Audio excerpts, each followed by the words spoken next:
Ay, sa pato, lalo na, tingnan mo, parang galing sa Abu Dhabi, di ba? OFW of UAE, baka yun tol talaga, grabe. Mamahalin na mamahalin. Ito talaga, grabing magkamamahalin ito. Bukod sa gwapo, given naman niya na gwapo ka, di ba Carla? Parang asawa ka talaga.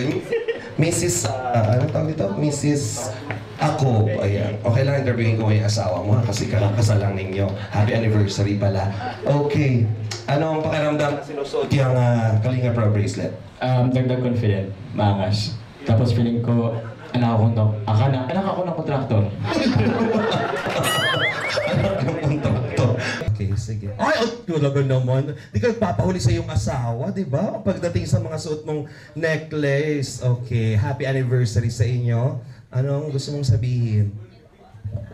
Good evening po sa ating lahat. And siyempre, gusto ko pong mag-thank you kila Kuya Rab, kila Ate Jack, and kila Tito and Tita po sa opportunity na binigay po namin as ambassadors and ambassadors.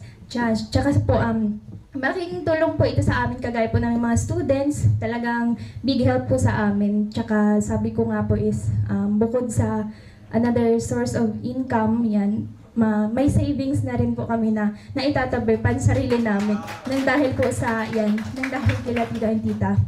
Kaya thank you very much po. Tsaka syempre sobrang mahihain din po ako pagdating sa yan, hindi po ako sanay ma-expose sa public kasi talagang napakamahiyain ko po. Then, dahil dito sa pagla-live selling namin is malaking tulong na boost yung confidence namin. Kaya, thank you very much po sa opportunity na ito. Yeah, yun lang po. We are very proud of you, Carla, palagi. At least habang bata pa, na-experience na po nila, natututunan nila to. Kasi pagdating ng future, syempre, career mo naman ang iisipin mo. At least marunong ka na makipaghalubilo sa mga customers and clients. Tama ba, Madam? Thank you so much, Madam.